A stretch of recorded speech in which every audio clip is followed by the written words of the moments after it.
I thought I married the right guy, a rich, charming man who always said, "You'll never have to worry." But within 48 hours, I was dumped at a rest stop 100 miles from home and found out he let his mistress wear my family's jewelry. He had no idea why the cops showed up at their party. I did. It was my plan. Here are the 10 chapters of how it happened. My name is Brooklyn Edwards. I'm 34 years old. I live in Richmond, Virginia, in a beautiful historic house in the West End that I used to think was our forever home. For the past 7 years, I've been married to Preston Hale. If you live in this part of the country and follow business, you know his name. He's the owner of Hale Resort Properties, a chain of high-end, exclusive vacation spots that stretches down the coast. He has vast wealth, powerful connections, and a smile that can disarm an entire boardroom. I'm a project coordinator for the Harbor Point Community Trust, a nonprofit. I organize, I plan, I make sure logistics are handled. My work is steady, meaningful, and it's mine. I'm telling you this because I need you to understand the context. I need you to know who I was before everything changed in, quite literally, 48 hours. I'm going to tell you why my husband is wealthy, why his mistress was wearing my jewelry, and why the police showed up. And I want to be perfectly clear about what they did. This wasn't just a simple, tawdry affair. It wasn't a mistake, a lapse in judgment, or a midlife crisis. Their crime wasn't just the infidelity. It was the planning. It was the deliberate, cold-blooded attempt to humiliate me, to erase me, to literally leave me by the side of the road while they drove off into their new life. They tried to treat me like a piece of inconvenient luggage they could just ditch at a rest stop. It's funny. The things you think about in those moments, you don't get hysterical, not right away. You just get very, very cold. Let me ask you a question, a real one. If your husband, the man you've built a life with for nearly a decade, and the woman you trusted, maybe not a best friend, but someone you brought into your circle, someone you were kind to if they suddenly conspired to leave you stranded, hundreds of miles from home with no way back, what would you do? Would you cry? Would you call his mother? Would you post it all online? I did none of those things. I just got very, very quiet, and I started to plan. They forgot about the details. Men like Preston, they only see the big picture, the deals, the properties, the image. The details are for people like me to manage, and they forgot about one very specific, very well-documented detail, a platinum necklace, set with heirloom diamonds, custom made for my grandmother in the 1950s. It's a work of art. It's also appraised, registered, and insured for a staggering amount of money. It's a legal document of ownership, and that document, like the necklace itself, was passed down to me. Not to us. To me. This isn't a story about how I cried and forgave him. This is not a redemption arc. I'm not interested in healing by letting it go. This is a story about being pushed into a corner, being systematically disrespected and underestimated, and then deciding to bite back, hard, with legal precedent. We live in a modern age. This isn't some classic novel where a man can discard a wife and face no consequences but a stern talking to from his peers. We live in the United States, in a time where everything is recorded. We have bank statements that timestamp our movements. We have cell tower pings that trace our routes. We have security cameras in gas stations and at intersections. And we have insurance policies. We have legally binding contracts that define ownership. You can't just commit classic, old-fashioned betrayal and expect to get away with it cleanly. The world today leaves a paper trail, and I am very, very good with paperwork. The climax of this story, the part you're waiting for, doesn't happen in a tearful bedroom confrontation. It happens at the annual Seabrook Mariner Hall Charity Gala. It happens under crystal chandeliers, in front of the press, in front of his most important investors and the oldest families in Virginia. The high point of my story is the exact moment 2 uniformed police officers walked onto that polished marble floor, and Preston had absolutely no idea why they were there. They thought I was weak. They thought I was the dependent, quiet wife who handled the house and smiled at the parties. They forgot who I was before I met him. They forgot I manage multi-thousand-dollar grants and complex timelines for a living. And they forgot that the insurance policy was in my name. It all started with that weekend trip, the one he insisted we take for us. Preston Hale is a few years older than me, but he carries himself with the frantic energy of someone terrified of being found out. He's new money, and he wants everyone to know it. His wealth didn't come from a long line of Virginia aristocracy. It came from shrewd, aggressive investments in coastal resort properties, first in North Carolina, and then spreading down to Florida. He bought up distressed beachfronts after hurricanes and turned them into exclusive, glass and steel retreats for the very wealthy. He loves to show it off. Our house was a constant rotation of cocktail parties, investor dinners, and charity benefits, where his name was the biggest one on the banner. He's charming. I'll give him that. He has a public smile that's worth millions. But it's a performance. I'm not from that world. I was born in Tennessee, but I've lived in Virginia most of my life. My family is strictly working class. My father worked in logistics. My mother was a teacher's aide. I chose my job at the Harbor Point Community Trust because it was stable. It meant something, and it was mine. The salary isn't high, not by Preston's standards, but it's my name on the paycheck. I've always valued my independence, a trait that Preston used to say he admired, but that language had started to change. Maybe 3 or 4 months ago, it was subtle, a new phrasing he'd drop into arguments. We'd be discussing a vacation, and he'd say, "Well, I'm paying for it, so I think my vote counts more." And then, the one that really stung, the one he started using like a weapon, "You're getting too dependent, Brooklyn." It was a strange accusation, because he was the one who insisted on paying all the household bills from his primary account. He liked the dynamic of being the provider. He liked me telling friends, "Oh, Preston handles all that," so when he started throwing "dependent" at me, it felt less like an observation and more like a strategy. It was a way to make me feel small, to remind me of the power imbalance he himself had engineered. That phrase, "You need to learn to be more independent," would come back to haunt me. Then Savannah Cole appeared, and it all made perfect sense. She didn't come into our lives in a scandalous way. It was completely, plausibly professional. Savannah is 29 years old, blonde, with that curated, aspirational look that's all over social media. She's all sharp angles, designer knockoff blazers, and a phone that's perpetually in her hand. Preston hired her as the new event and PR coordinator for his resort chain. Her job, ostensibly, was to make his properties look like the only place you'd ever want to vacation. She was good at it. She was also good at becoming indispensable to Preston. At first, she was just an efficient employee. Then she started needing things. She'd be at the house before a big event, and she'd borrow things.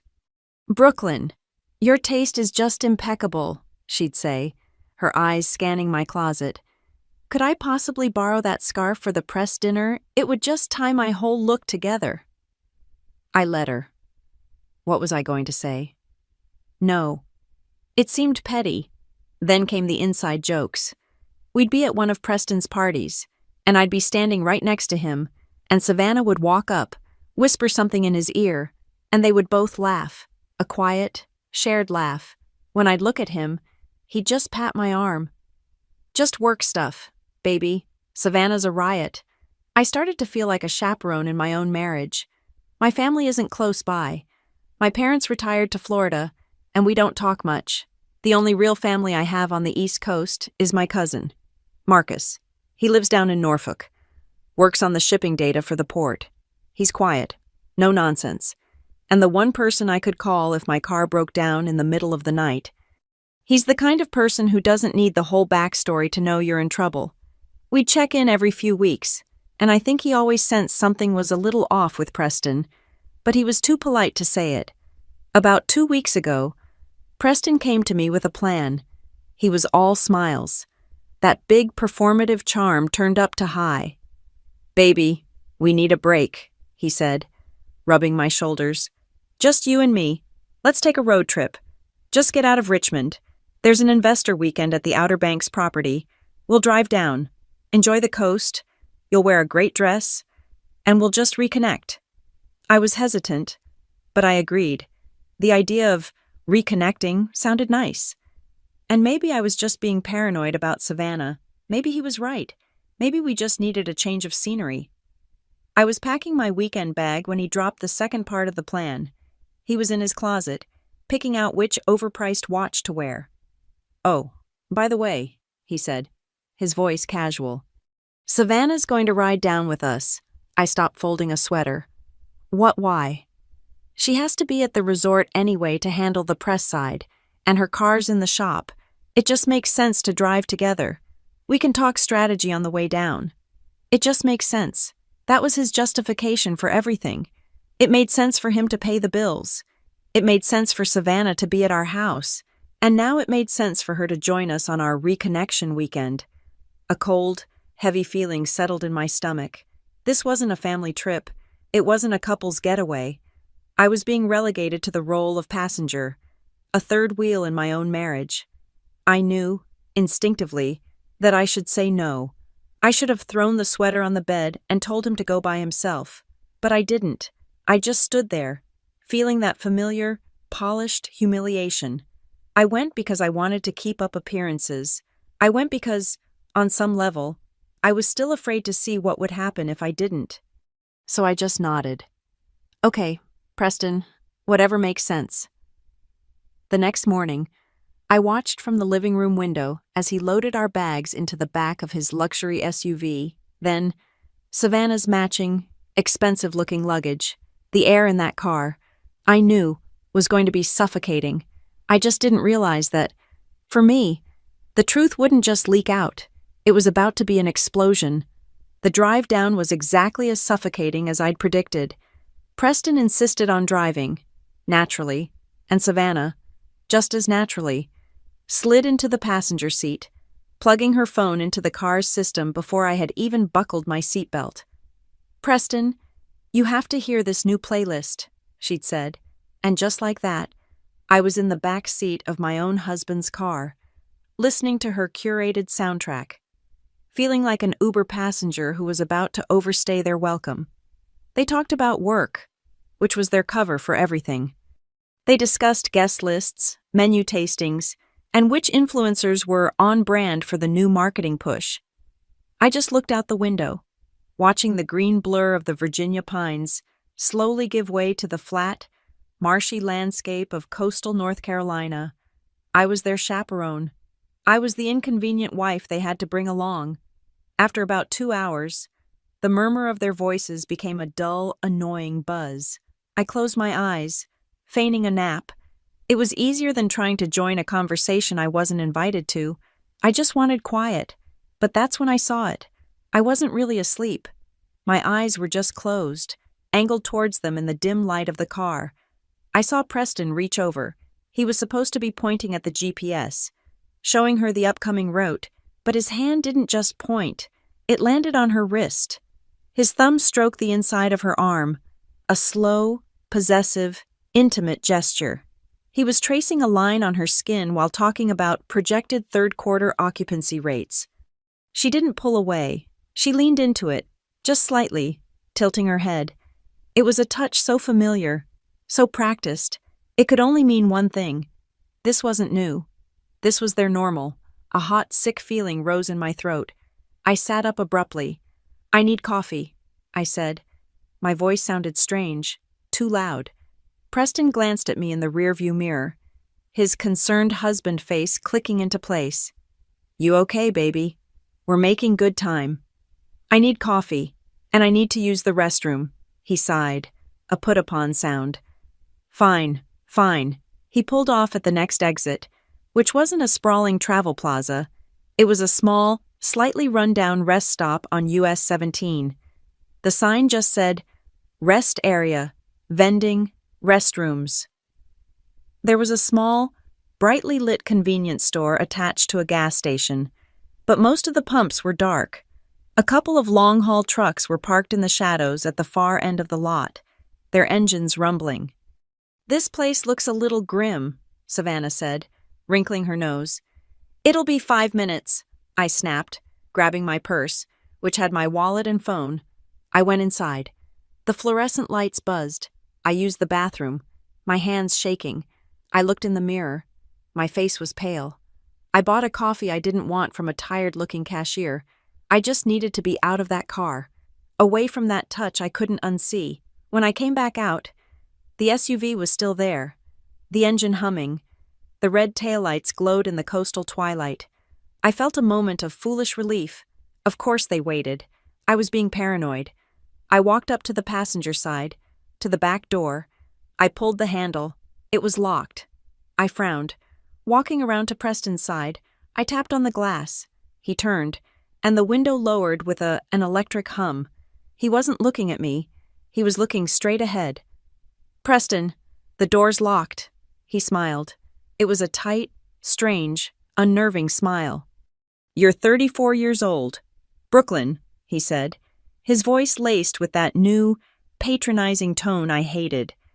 "You need to learn how to handle things on your own. We'll see you at the resort." "Okay." I just stared at him. "What are you talking about? Open the door." "I don't think I will." I looked past him, at Savannah. She was facing forward, but I could see her reflection in the side mirror. A tight, victorious smirk was playing on her lips. She met my eyes in the reflection, and then she turned to Preston and let out a little giggle, covering her mouth like a teenager. The blood drained from my face. "Preston, this isn't funny. My bags are in there. My medication is in my suitcase. Let me in the car." I was starting to panic, my voice rising. "I have my wallet and my phone, but the car key, this is your car. Preston, just open the door." I knew, even as I said it, how pathetic I sounded. I knew it was pointless. I had already lost. He put the car in drive. His smile was gone, replaced by a cold, hard look. "Figure it out yourself," he said. He didn't just pull away, he accelerated. The tires squealed on the pavement, a sharp, violent sound that echoed in the empty lot. I had to jump back to avoid being hit. I watched as the SUV sped up the ramp and merged back onto the highway, its red taillights disappearing into the darkness. I stood there for a full minute, the hot coffee cup suddenly feeling cold in my hand. The only sounds were the wind whistling across the parking lot and the distant, deep rumble of the trucks. The humiliation was a physical thing. It was cold, and it was sharp, and it settled deep in my chest.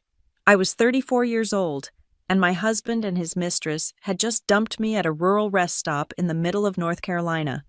My first instinct, the one born of 7 years of marriage, was that this was a test, a cruel, horrible joke, and he'd be back in 5 minutes, laughing about how I needed to lighten up. I pulled out my phone. My hands were shaking so badly I almost dropped it. I hid his name in my favorites. It rang once, then went straight to voicemail. "Hey, you've reached Preston. Leave a message." I hung up, my heart pounding. I called Savannah, straight to voicemail. "Hi, this is Savannah. Leave a text. It's faster." I sent Preston a text, my fingers fumbling on the screen. "This is not funny. Preston, come back and get me right now." I watched the blue bubble. It just sat there. It didn't say delivered. It didn't say read. It just sat there, a symbol of my own stupidity. They had turned their phones off, both of them. This wasn't a joke. This was planned. They had planned to take my phone calls. They had planned to be unreachable. They had planned to leave me here, and as that realization settled in, the panic and the humiliation began to curdle, hardening into something else, something cold and sharp and much, much stronger. For the first 20 minutes, I just stood there. The trucker who had been idling at the far end of the lot finally pulled out, his air brakes hissing, leaving me alone with the buzzing fluorescent sign of the convenience store. The cashier, a young man who looked impossibly tired, glanced at me through the window, then quickly looked away. I was just a problem he didn't want. I went back inside. "Excuse me," I said, my voice surprisingly steady. "Is there a local taxi service?" He didn't look up from his phone. "Not out here. Closest one's in Edenton. That's a $30 fare just to get here." "I don't have a choice," I said, and I pulled out my wallet. It took an hour for a dusty sedan to arrive. The driver, a woman with kind eyes, didn't ask questions. Even though I was a woman in expensive clothes standing at a desolate rest stop after 10 p.m., I just said, "I need to get to the nearest bus station. Please, one that has a route to Richmond." She nodded. "That'd be Greenville. It's a bit of a drive." I paid her in cash, including a very large tip, and then I sat in a cold, hard plastic chair at a nearly empty bus station until 3 in the morning. The entire journey back to Richmond was a blur of greasy windows, the smell of chemical disinfectant, and the low rumble of the engine. I didn't sleep. I just stared out at the dark highway, and the shock that had frozen me in place at the rest stop began to melt, replaced by a scalding, clarifying rage, and I started to remember things. I remembered Savannah, at a cocktail party at our house about 2 months ago. She'd helped me pick out my accessories. She'd looked into my open jewelry box. "Oh, Brooklyn," she'd said, her voice dripping with manufactured awe. "That platinum set is just divine. Is that the one your grandmother left you? It's breathtaking." She'd smiled. A quick, bright, professional smile. "You should really wear it more often. It's a crime to keep it locked up." At the time, I thought it was a compliment. Now, sitting on that bus, I realized it was inventory.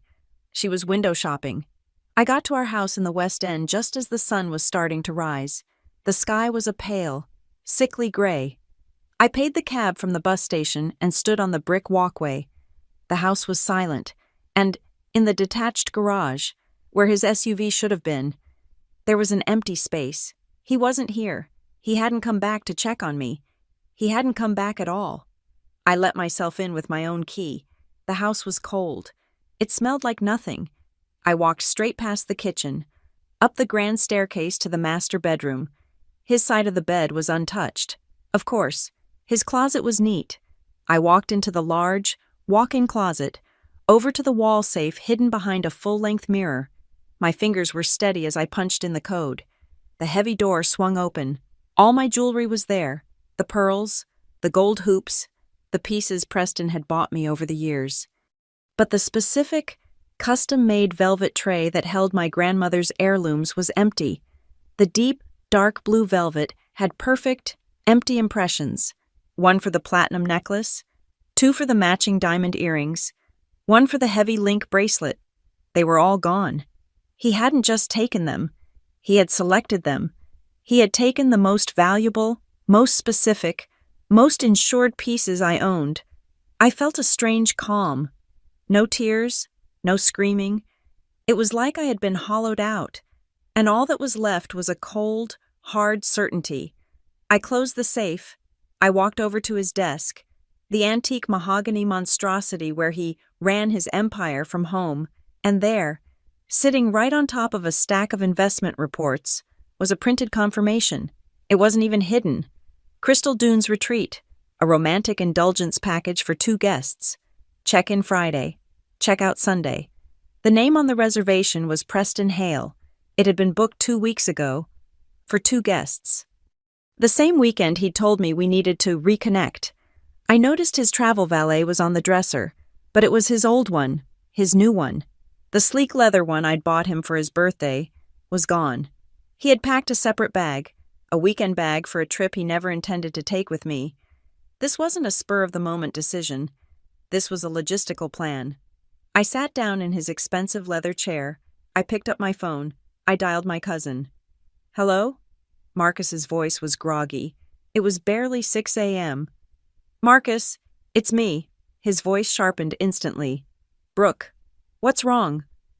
"I need a place to stay for a few days," I said. My voice was flat.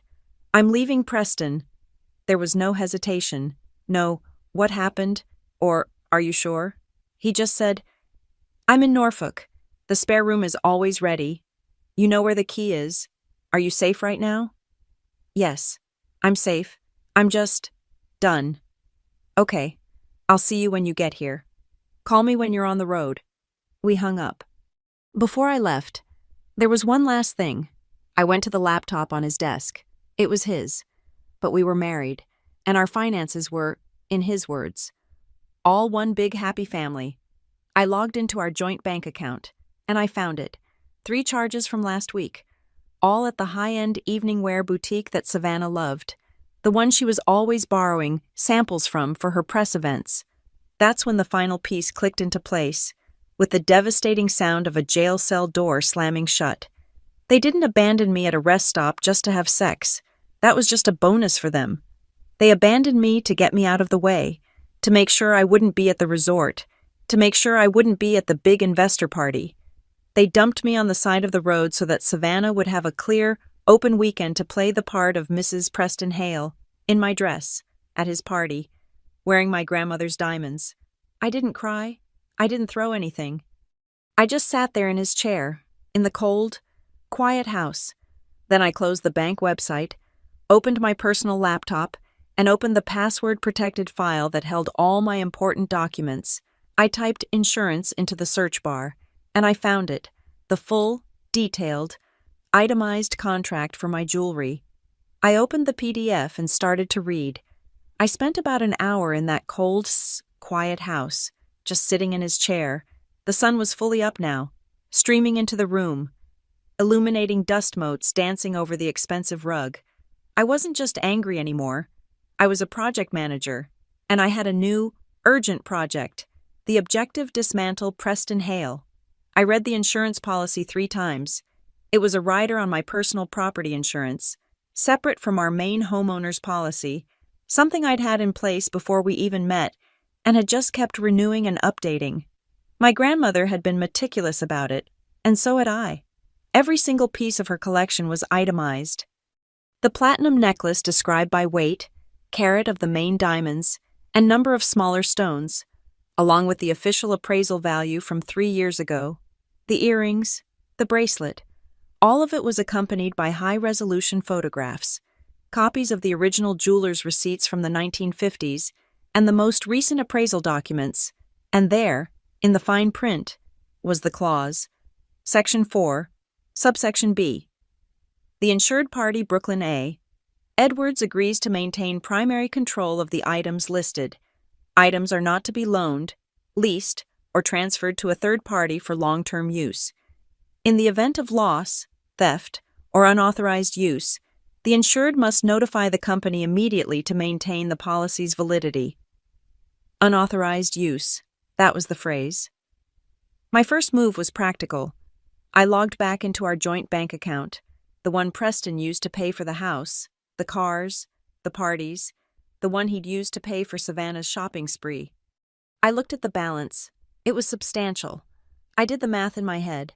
We were in Virginia, a state that divides marital property. I opened a new tab and logged into my own private savings account, the one I'd kept from my first job, the one Preston called my little rainy day fund. I transferred exactly 50% of the money from the joint account into my private one. It was a clean, simple transaction. It wasn't theft. It was asset allocation. We were not divorced yet, which meant half of that money was legally mine. He thought I was dependent. He was about to find out how quickly I could secure my own financial footing. My second move was to create the paper trail. I opened my email. I drafted a very calm, very professional message to my insurance agent. Dear Mr. Harrison, I wrote, I am writing to formally report that several items from my insured jewelry collection, policy number 82553, are currently missing from my home safe. The specific items are the heirloom platinum and diamond necklace, the matching earrings, and the diamond link bracelet. Their whereabouts are unknown. I have reason to believe they may be in the possession of a third party and are being used without my authorization. Please open a file for this report. I have attached the relevant appraisal photos for your convenience. I did not accuse Preston. I did not mention Savannah. I just stated the facts. The items were missing, and their use was unauthorized. I hit send. That email, I knew, was a legal timestamp. It started the clock. My third move was to secure a professional. I Googled, Best High-Asset Divorce Lawyer Richmond. The first name that came up, with 5-star reviews and articles in legal journals, was Alana Price. Her firm's tagline was, Protecting Your Future, Securing Your Assets. I called the number, a crisp, professional receptionist answered. I said, "My name is Brooklyn Edwards. I need to book an urgent, confidential consultation with Ms. Price. I am the wife of Preston Hale." The urgency in my voice, combined with Preston's name, got me an appointment for Monday morning. Only then did I stand up. I packed one small suitcase from my own closet, the one Savannah hadn't shopped from. I took my toiletries, my laptop, my passport, and the original, hard copy file of my insurance policy. I walked out of the house, got into my own car, the practical sedan Preston hated, and I drove south to Norfolk. I used the spare key hidden under the porch planter at Marcus's condo. He was at work, as I knew he would be. I let myself in, went to the spare room, and sat on the bed. I didn't unpack. I just sat.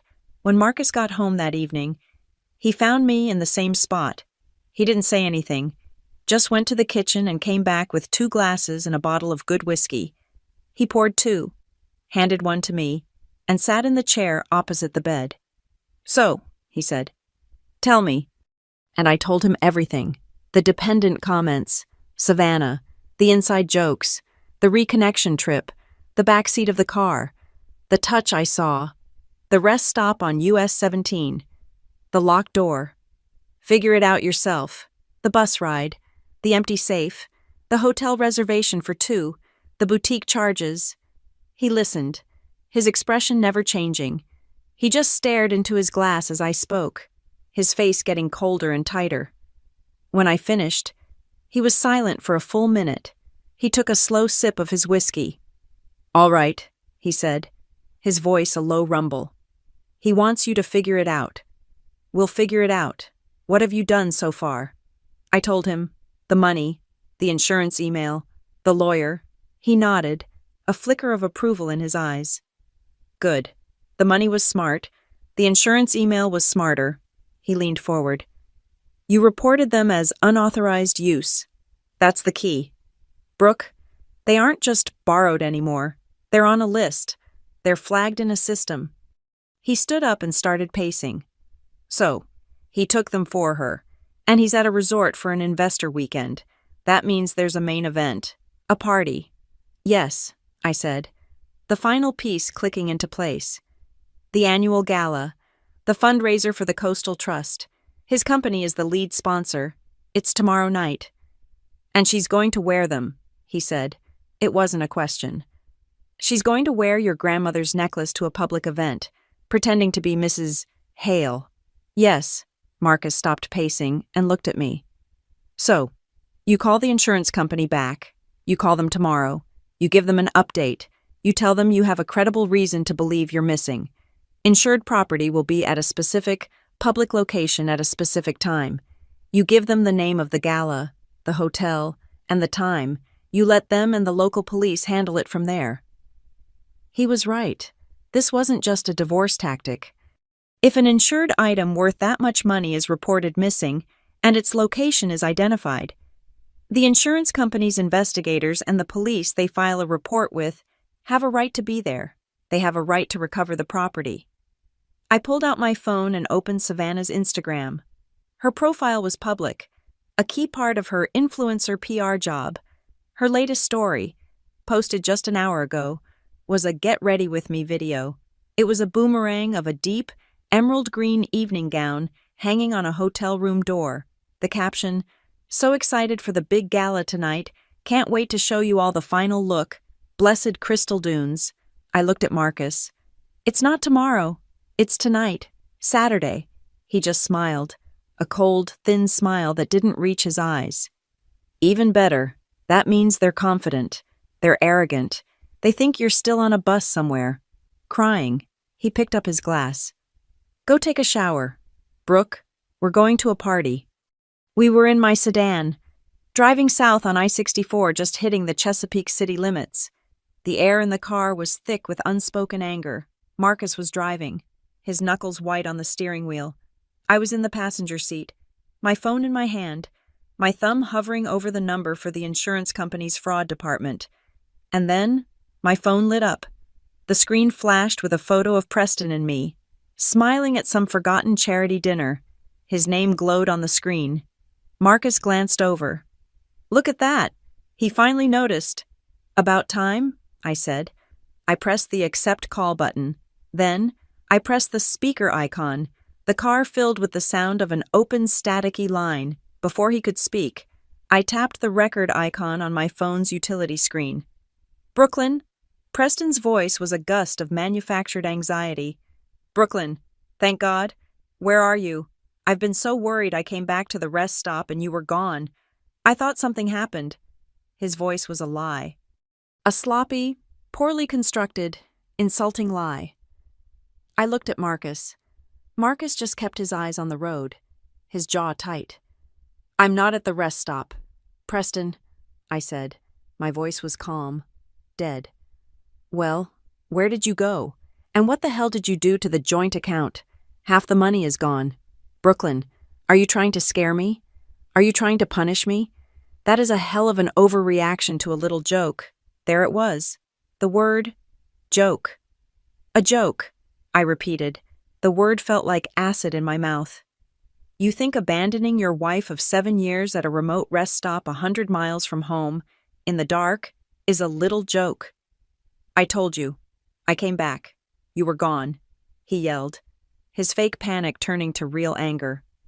You and I both know you never went back, I said, my voice still quiet, cutting through his volume. You and Savannah went straight to the Crystal Dunes retreat, just like you planned. You turned your phones off, but you got careless. You got arrogant. You forgot you had to check the bank account. There was a long, cold silence on the other end of the line. I had him. The bluster just evaporated. And, I continued, since you seem to enjoy borrowing things, I noticed my grandmother's jewelry was also borrowed from the safe. So, I've already contacted my insurance company. I've opened a formal file for loss and unauthorized use. It's all on the record now. Preston. The shift in his voice was instantaneous. It went from angry to icy, a low, controlled fury. You did what? You called the insurance. Are you out of your mind? That's a mistake. You need to call them back and tell them you found it. Why would I do that? Because it's not lost, he hissed. It's safe, God. You're so dramatic. I borrowed it. I let Savannah borrow it. It's for the gala tonight. It's for a photo shoot. For the brand. It makes the resort look good. It's networking. Brooklyn. A concept you've never understood. Marcus let out a tiny, sharp huff of air. He'd done it. Preston had just confessed to a third-party witness that he knowingly took the insured items and gave them to someone else. So you admit it? I said. You stole my property to give to your mistress so she could play dress-up at your party. She's not my mistress, he spat, but there was no conviction in it. And I didn't steal it. It's just jewelry. And honestly, this is exactly what I'm talking about. This whole reaction, this is why I did it. I had to grip the armrest. I'm sorry. Did you just say this is my fault? Yes. You've become so weak, so dependent, he said, and I could hear the self-righteous justification building in his voice. He was spinning it, creating his own narrative. You just sit around, spending my money, Savannah and I. We just wanted to see if you could handle yourself. We just wanted you to be a little stronger, to learn how to figure things out for yourself for once. Ganache. Figure it out yourself. He'd said it again, the same words from the rest stop. It was their motto, their pathetic, cruel little motto. I see, I said, and a strange, cold calm settled over me. The last flicker of the woman who loved him died right there on speakerphone in my sedan. Well, you'll be pleased to know I am figuring it out. Preston, you want to see how strong I am. You want to see how independent I can be. I leaned closer to the phone. You're going to see it tonight. You'll see it when I have my insurance company's investigators and the local police ask you, in front of everyone, why your girlfriend is wearing property that has been reported as stolen. You're going to have to explain to them how borrowing my jewelry is part of your plan to make me less dependent.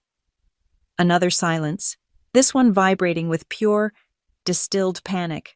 He hadn't thought that far. He thought I'd just cry and come home. Don't, he finally whispered. but the whisper was a threat. Don't you dare! Brooklyn, you have no idea what you are messing with. This isn't just a party.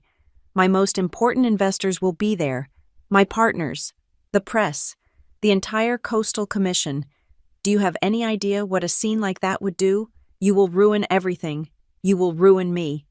I won't be the one ruining you. Preston, I said, you're doing a fantastic job of that all on your own. You just confirmed the jewelry is at the gala. On her. That's all I needed to know. Thank you. Brooklyn. Wait, don't you hang up on me, Brooklyn. I am warning. I ended the call. The silence in the car was absolute. I tapped the screen, stopping the recording. I saved the audio file. Marcus pulled the car over to the side of the road, the gravel crunching under the tires. He put the car in park and just looked at me. He's an idiot, Marcus said. Finally. He's a complete, arrogant idiot. He admitted to everything, on tape. Yes, he did, I said. I felt hollowed out, but my hands were perfectly steady. I imagined Preston, pacing his hotel suite, his face red, frantically texting Savannah. He wouldn't tell her the truth. He'd tell her I was being crazy, that I was making empty threats. He'd tell her, "Don't worry, I'll handle it. You just wear the necklace. It's fine." His arrogance would never let him believe I'd actually follow through. He's scared, I said to Marcus, but he's more scared of his investors than he is of me. He thinks I'm still bluffing. Are you? Marcus asked. Though he already knew the answer, I shook my head. I opened my email, created a new message, and attached the audio file. I typed in the recipient, Alana Price. In the subject line, I wrote, "Evidence for Hale divorce. Urgent." "No, Marcus," I said, as I hit send. "I'm not bluffing. I'm just getting started." We drove back to Marcus's condo in silence. But this was a different kind of silence. It wasn't the heavy, suffocating quiet from the car with Preston. It was the focused, sharp silence of two people working on a complex problem. The moment we walked in the door, my phone buzzed with an email. It was from Alana Price.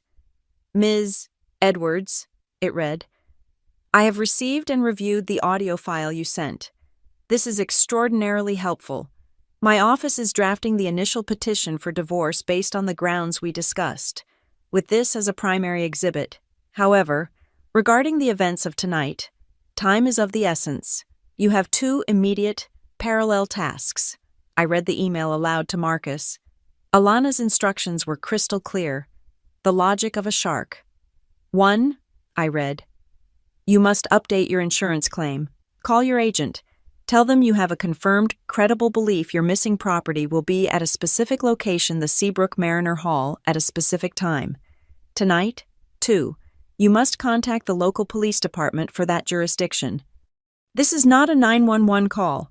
This is a non-emergency call to the precinct. You will file a formal report for missing high-value assets and provide them with all the same information. The appraised value of this set is high enough that they will be obligated to investigate. This is no longer a domestic dispute. It is a potential felony." I picked up the phone. My project manager brain clicked on. I was just following a task list. First, the insurance agent. I got his answering service. But I left a detailed, urgent message, stating every fact, just as Alana had instructed. I time-stamped the entire report verbally. Next, the police. I Googled the non-emergency number for the Outer Banks precinct. My heart was pounding, but my voice was steady. "Yes, I need to file a report. My name is Brooklyn Edwards. I am reporting the unauthorized use of high-value personal assets, which I have reason to believe are currently at the Seabrook Mariner Hall at the Crystal Dunes Resort. Yes, I have the appraisal documents and serial numbers. The total value is... Yes, I'll hold." I was transferred to a detective. I repeated the story. I was careful. My husband admitted to borrowing them for an employee. No, I did not give him permission. Yes, I am the sole owner on the insurance rider. The detective was professional. The price tag alone, well into 6 figures, meant he had to act. He took down my name. Marcus's name as a witness, and the description of the items. We will have a unit dispatched to the location to follow up on your report. Ma'am, an officer will meet you there to get a statement. Thank you, officer. We will be there. We can identify the items on site. I hung up. It's done, I said to Marcus. Good, he said. Now, we get our own evidence. He grabbed his car keys. We're going to a print shop. You have those photos you told me about, the ones from the insurance. On my laptop, I said. An hour later, we were in a 24-hour print and copy center. I emailed the files to the store's computer. I printed the high-resolution sterile appraisal photos, with their clinical descriptions of carrot and clarity, but I also printed another file, one I had scanned from my mother's old albums years ago. It was a photo of my grandmother, then in her late 50s, at my mother's wedding in the 1980s. She was wearing the entire set, the necklace, the earrings, the bracelet. She was smiling, her hand on my mother's shoulder. It was undeniable proof. This was my family's history. It was my lineage, not Preston's asset to loan out. I printed 5 copies. While I was there, Alana's office emailed me the draft of the divorce petition. I stood at the computer terminal, reading the cold, legal language, irreconcilable differences, spousal abandonment, adultery, gross misappropriation of marital and separate assets. Reading it made it real. He'd abandoned me at a rest stop. He'd committed adultery with an employee. He'd stolen my property. I was just matching his actions with the correct legal terms. As we walked back to the car, the printouts warm in a neat manila folder, I thought of Preston's biggest fear, my investors, the press. I pulled out my phone and scrolled through my contacts. I didn't have many media people, but my nonprofit work meant I'd been to my share of press luncheons. I stopped on a name, Sarah L., from the local Richmond News affiliate. We'd sat at the same table once. I sent her a text from a burner number app. A simple, anonymous message. Heard from a source that there's a lot more than just charity happening at the Hale Resorts Gala at Crystal Dunes tonight. Might be a real scandal brewing for Preston Hale. Worth sending a reporter if you have one in the area. I hit send, then deleted the app, a little accelerant for the fire. I went back to Marcus's condo and looked in my small, hastily packed overnight bag. I hadn't brought an evening gown. All I had was a simple, black high-neck dress I'd worn to a work function. It was perfect. I didn't want to be noticed. I wasn't competing with Savannah. I wasn't trying to win Preston back. I was an executioner. I needed to blend in. I put it on. I pulled my hair back into a severe, tight knot at the nape of my neck. I looked in the mirror. The crying, abandoned woman from the rest stop was gone. The woman looking back at me was cold, and she was ready.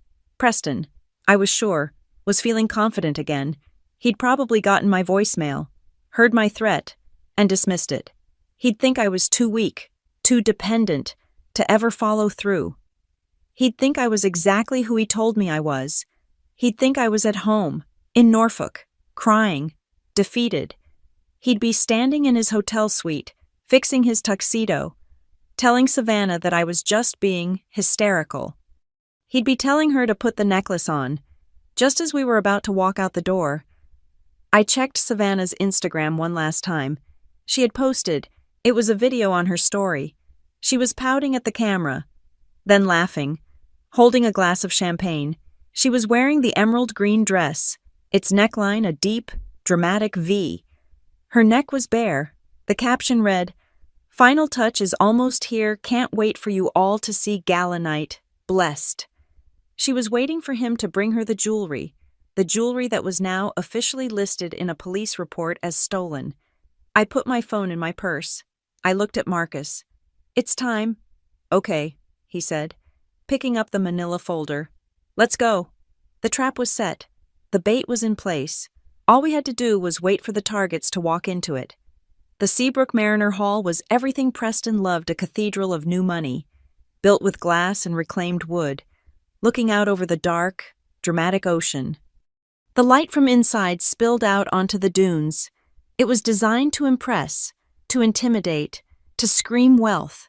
Valets in crisp uniforms were rushing to park a line of cars that were all black, German, and cost more than my annual salary. The air smelled of expensive perfume and salty, humid air. Marcus and I didn't use the valet. We parked my sedan in the public beach access lot half a mile down the road and walked. We came in through a side entrance, one used for the catering staff, and found a place in the shadows of the main lobby, just behind a large, garish potted palm. We were just two more dark figures in a crowded, glittering room. We didn't have to wait long. At precisely 8:15, the main doors opened, and they made their entrance. It wasn't just an arrival. It was a debut. Preston was in a custom tuxedo, the kind that cost at least $10,000, his hair perfect, his public smile firmly in place. He was the king in his court. And on his arm, in the spot where I was supposed to be, was Savannah. She was in the emerald green gown. It was a showstopper, a deep V-neck that was cut almost to her navel, and against the smooth tanned skin of her chest, blazing under the light of the crystal chandeliers, was my grandmother's necklace. It wasn't just the necklace. In her ears were the matching diamond drop earrings. On her wrist, flashing as she waved to someone, was the bracelet, the full set. She was wearing the entire, priceless, insured, and reported stolen set. They looked, I had to admit, like a power couple. He, the wealthy entrepreneur. She, the young, beautiful, ambitious blonde. They paused at the top of the stairs, and a small wave of murmurs and camera flashes the local press, just as Preston had feared, rippled through the crowd. A woman I recognized, the wife of one of his biggest investors, clapped her hands together. Preston and Savannah. My goodness, she gushed, walking over to them. Savannah, that necklace, it's absolutely breathtaking. Savannah beamed, and she put her hand to her chest, her fingers grazing the diamonds. Oh, thank you, she said, her voice practiced. It's just something I'm borrowing. But Preston, his chest swelling with pride and arrogance, stepped in. He put his arm around Savannah's waist, pulling her closer. She's being modest, he boomed, his voice loud enough for everyone nearby to hear. It's a vintage set I've been trying to get my hands on for years. I finally managed to acquire it. It's my new favorite in the collection. He said it. He claimed it. In front of 50 people. He claimed ownership. From our dark corner. I heard Marcus let out a low, angry breath. That's it, he whispered, his voice vibrating. That's 100% the set. Brooke? I know, I whispered back. I lifted my phone, my hands perfectly steady. I zoomed in. The camera's lens was sharp. I didn't just take one photo, I took a burst. A clear shot of Savannah's smiling face, the necklace blazing at her throat, a shot of Preston, his arm around her, beaming, a close-up of the bracelet on her wrist as she reached for a glass of champagne. I opened my text chain with the detective. I attached the 3 best photos. I typed one simple, declarative sentence. She is here. She is wearing all of it. Room is the main hall. I hit send. The message bubble turned blue. Delivered. Now what? Marcus whispered.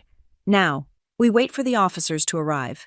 I said, but in the meantime, I think I'll get a glass of water. I stepped out from behind the palm. I smoothed down my simple black dress. Marcus stood back, his arms crossed. A silent bodyguard. I was just another guest. I walked into the main hall. The first person who saw me was that same investor's wife. Her mouth opened, a small O of confusion. She looked at me, then back at Preston and Savannah, who were holding court by the champagne tower, then back at me. I was the wife, the real wife. Her brain was visibly trying to compute the social math. Brooklyn, she said, her voice a hesitant squeak. A few other people turned. I knew them. They were Preston's friends, people who'd eaten my food at our dinner parties. I saw the recognition, the whispers, the confusion. Isn't that... What is she doing here? Where's Preston? Oh. The wave of whispers moved faster than I did. It reached Preston before I was even halfway across the room. I saw his head whip around, He was laughing at something, and the laugh died on his face. His blood drained. His smile, his $1,000,000 public smile, just vanished. He looked at me, and his face was a mask of pure, unadulterated terror. He knew. He'd seen my text. He'd gotten my voicemail. He had thought I was bluffing, and now, seeing me here, in my plain black dress, with my hair pulled back like a nun, he knew, in one horrifying instant, that I had never been more serious in my life. He recovered, but it took a second too long. He forced the smile back on. But it was a grimace. It was a social death rictus. He couldn't come to me. That would be an admission. He couldn't ignore me. I was already a black hole in the center of his party, sucking all the light and air toward me. Savannah felt the change in him. She stopped laughing, her head turning to see what he was looking at, and then she saw me. Her reaction was perfect. It was everything I could have hoped for. The blood drained from her face, too. But her reaction wasn't terror, it was guilt.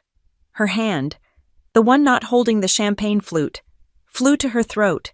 Her fingers clamped down on my grandmother's necklace, a possessive, territorial, and deeply revealing gesture. She held it as if she was afraid I was going to walk across the room and rip it from her neck. She looked at Preston, her eyes wide with panic. "What is she doing here?" she hissed, loud enough for me to hear as I got closer. I didn't stop. I walked right up to them. I smiled, a small, polite, social smile. I looked past Preston, ignoring him completely. I looked directly at Savannah, my eyes fixed on the diamonds she was clutching. "Oh, that," I said, my voice calm and clear, cutting through the music. "That set suits you, Savannah. It really does." She looked confused, caught off guard by the compliment. I let the smile widen. Just a fraction. "I just have one question. I do hope you brought the paperwork to prove it's yours." Savannah's mouth opened, but no sound came out. She looked from me to Preston, her eyes wide, desperate, and completely blank. The question about paperwork was so far outside her reality that she couldn't even process it. "Preston," she whispered, her voice a small, terrified thing. "Preston, what is she talking about?" Preston didn't answer. He wasn't looking at her. He was looking past me, toward the grand entrance of the hall. His face, which had been a mask of public charm just moments before, had collapsed. The color drained from it, leaving a sick, pale gray pallor under his expensive tan. The room was still full of noise. The jazz quartet was playing a soft, sophisticated tune. The clink of glasses and the murmur of conversation were all around us, but a new sound was cutting through it. The sharp, methodical click of heavy-soled shoes on marble. I turned my head. Walking through the main doors, in a straight, unwavering line, were two uniformed police officers. They were not ambling. They were on a specific, non-negotiable path.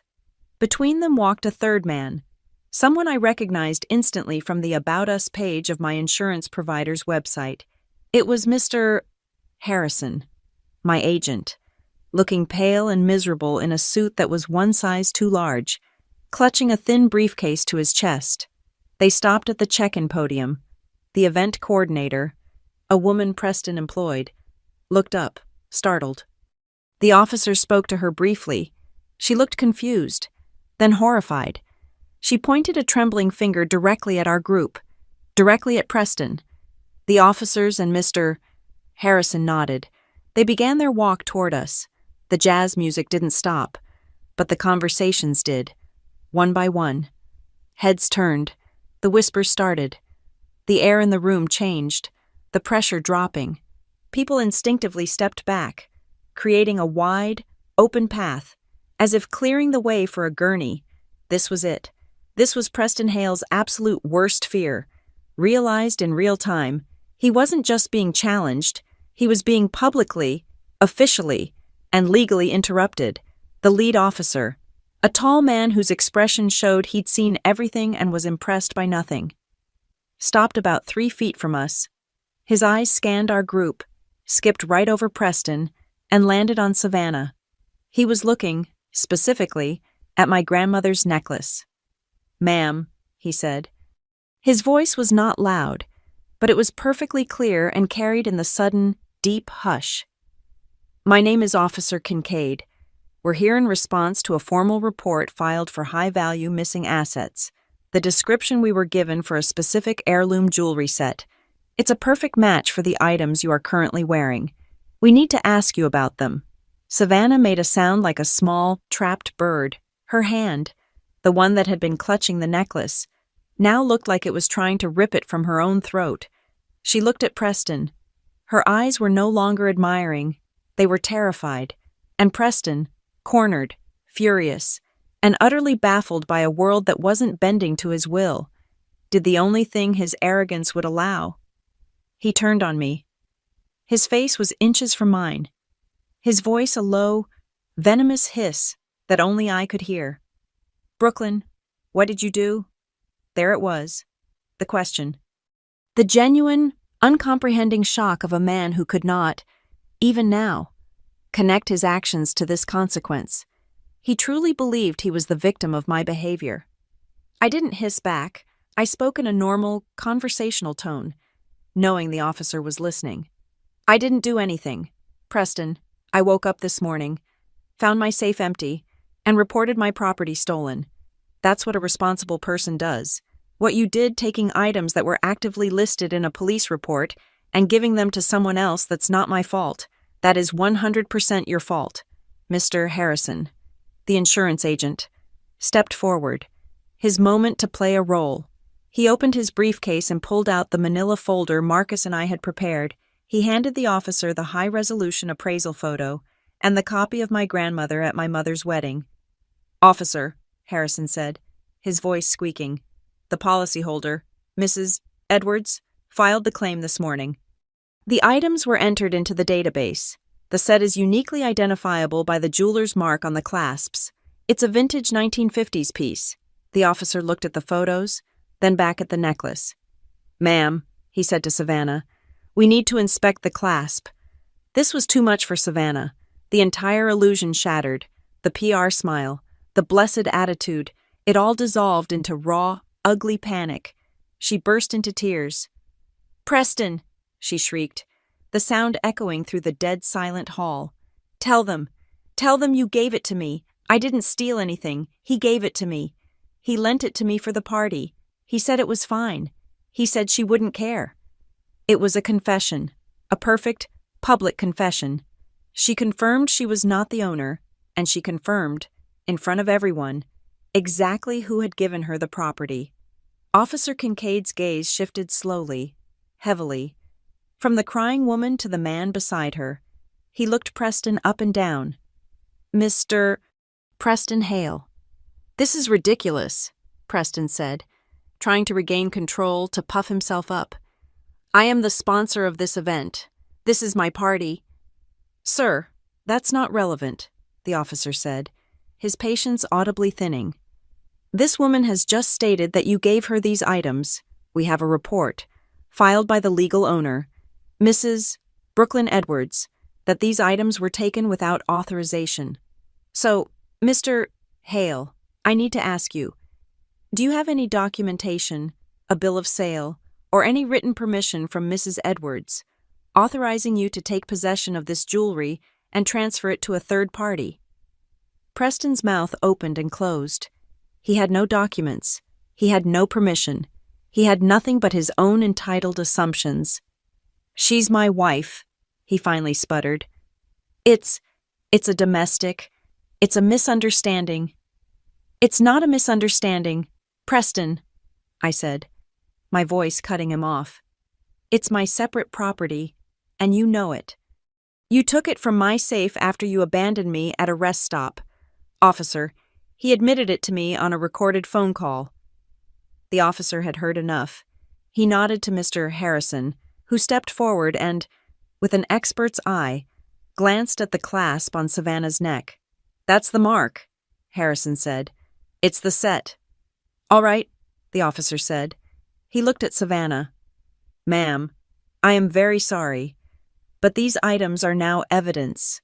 They are being seized as part of a felony investigation. Pending a formal hearing on ownership, you need to take them off. Now. The humiliation was complete. It was breathtaking. Savannah, her face a mess of tears and running mascara, stared at him.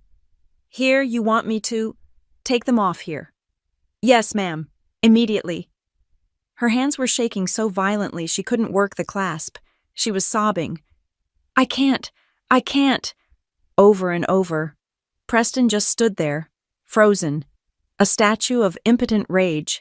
He wouldn't even look at her. The second officer, who had been silent the entire time, let out a long, tired sigh. Ma'am, please turn around. In front of his investors, in front of the local press, in front of the woman whose jewelry it was. Savannah had to turn her back like a common criminal while a police officer unhooked my grandmother's necklace from her neck. He held it up. It sparkled, catching the light, before he dropped it into a clear plastic evidence bag. The bracelet, ma'am, and the earrings.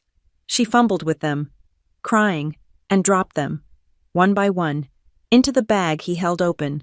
Preston's lawyer was nowhere to be found. His charm was useless. His money couldn't stop it. He was just a man in a tuxedo, breathing hard, watching his mistress be publicly stripped of his wife's property. I didn't gloat. I didn't say, I told you so. I just took 2 quiet steps back, fading into the crowd, letting the spotlight stay exactly where it belonged on him, his mistress, and the evidence bag. The party died. It didn't wind down. It just stopped. The jazz quartet's music, which had been a sophisticated backdrop, now sounded painfully loud and inappropriate in the vacuum of the room's energy, as the officers, with Mr.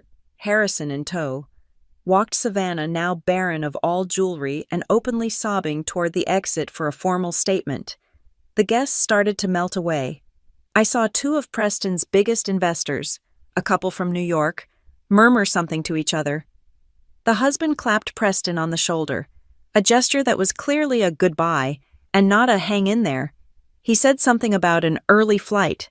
They were the first, but within 5 minutes, a solid third of the guests had suddenly remembered other engagements. They were polite, but they were running.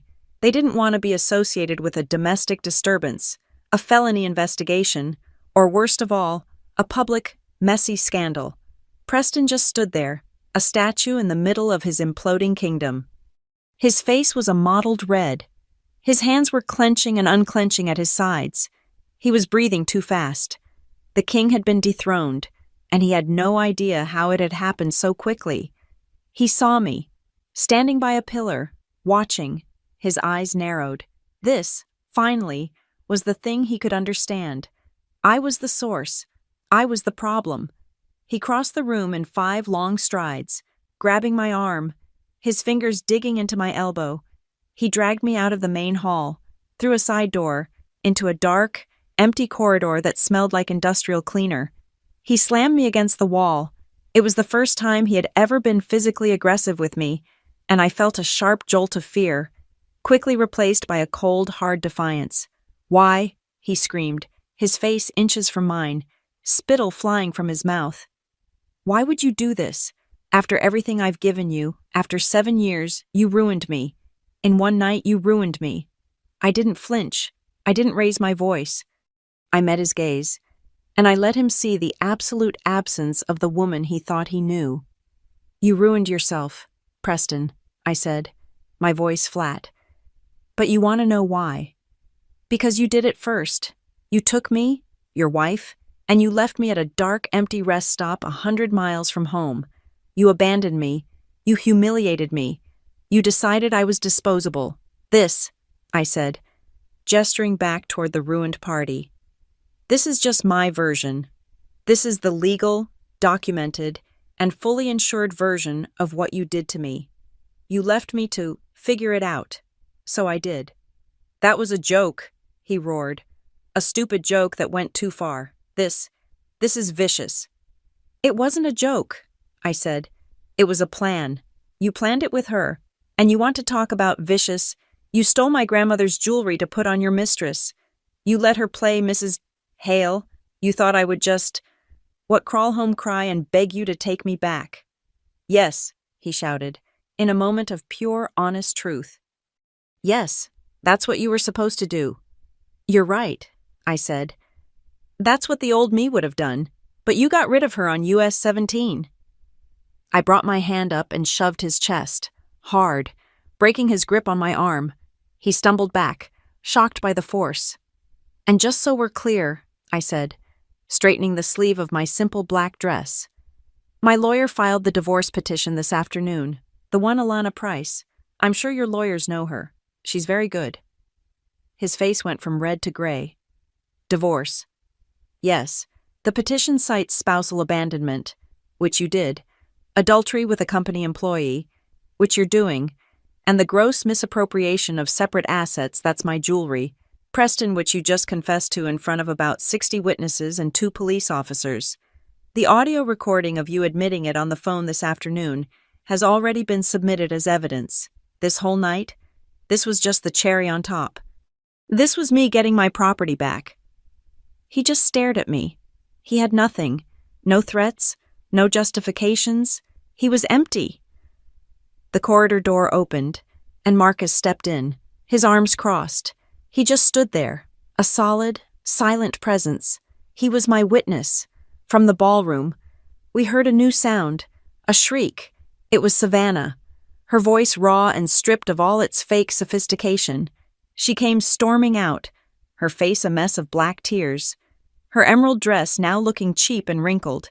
She wasn't looking for me. She was looking for him. She saw him, and she launched herself at him, beating on his chest with her fists. You did this, she screamed. You told me it was fine. You told me she wouldn't care. You told me she was weak. You told me your wife didn't care about this stuff. You ruined everything. You ruined me. It was perfect. She was confirming everything, that they had discussed it, that he had belittled me to her, that he was the one who had orchestrated the entire thing. And just as she was mid-swing, the corridor door opened again. A bright, blinding flash went off. A reporter, the one I had texted, and a photographer from the local paper, they had followed the noise. They just captured a perfect, priceless shot, the wealthy Preston Hale, looking gray and defeated, his half-dressed mistress, her face contorted in a mask of rage, physically attacking him, and me, the wife, standing calmly to the side, watching the whole empire burn. "Preston Savannah," the reporter yelled. "What's going on? Is it true you were wearing Mrs. Hale's stolen jewelry?" That was my cue. I didn't answer. I didn't have to. Marcus put his hand on my back, and he guided me past the chaos. We walked past the reporter, past the photographer, past my husband, who was now trying to fend off his hysterical, incriminating mistress.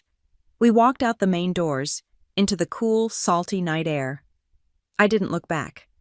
I knew that, in any divorce proceeding, the scales had just tipped so far in my favor they had broken the table. He was a documented adulterer, a thief, and a fool, and he'd been caught, red-handed. In front of the entire world he had tried so hard to impress. He thought I would cry and run back to him. I didn't. I went to Norfolk. I called a lawyer. I filed a police report. So, here's my advice. If you ever find yourself in a situation like mine, if they underestimate you, let them. If they push you into a corner, find the legal, documented, and insured way out. If they tell you to figure it out yourself, you figure it out so well. You so thoroughly and completely handle your own business that you end up making them explain themselves to the police. Thanks for listening to my story. I'd love to know where you're listening from. So drop a comment below and let's share our thoughts. Make sure you subscribe to Zoe Revenge Stories, like this video, and give us extra support by hitting that hype button to help this story be heard by more people.